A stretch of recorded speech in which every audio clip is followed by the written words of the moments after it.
આજે પ્રદેશ કોંગ્રેસ સમિતિના દરેક જિલ્લામાં 4 નિરીક્ષકો મોકલી શકાય એના નામોની જાહેરાત થઈ છે.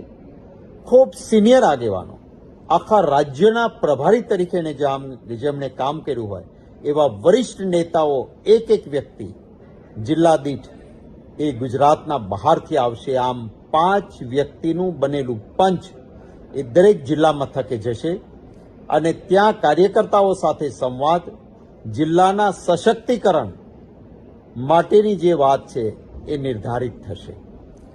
આ ગુજરાતના પ્રદેશમાંથી જે નિરીક્ષકો મૂકવાના છે એના માટે પણ સ્પષ્ટ ગાઈડલાઈન નક્કી થઈ કે કઈ વ્યક્તિઓ આમાં આવી શકે.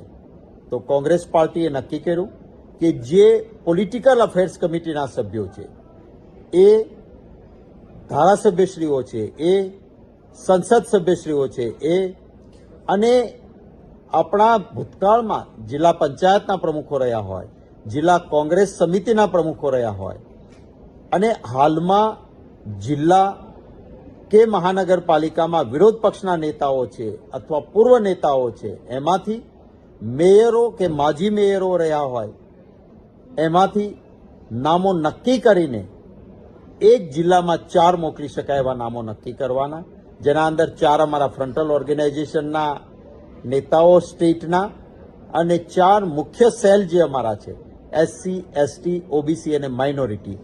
આ એક ક્રાઇટેરિયા બન્યો એટલે મને કોઈ ગમે એને સીધો હું આમાં નાખી શકું એમ નહીં.